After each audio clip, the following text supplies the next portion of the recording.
धम्मानुस्सती भाग 3. अकालिको अकलिको.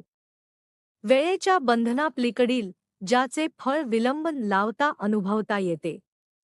अर्थात अकालिको म्हणजे धम्माच्या आचरणाचे कल्याणकारी परिणाम वेळेची वाट पाहता अनुभवता येतात. धम्म आचरणात आणल्याने मन अधिक शांत आणि निर्मळ होत जाते. स्पष्टीकरण: भगवान बुद्धांचा धम्म हा याच जीवनात अनुभवता येणारा मार्ग आहे. शील, समाधी आणि प्रज्ञेचा अभ्यास केल्याने लोभ, द्वेष आणि मोह कमी होतात. त्यामुळे मनात शांती आणि संतुलन निर्माण होते. म्हणून धम्माला अकालिको असे म्हटले जाते. आजचे चिंतन: आज आपण धम्माचे आचरण आत्तापासूनच सुरू करूया. प्रत्येक शुभ विचार, शुभ वाणी आणि शुभ कृती आपल्याला शांतीकडे घेऊन जाते.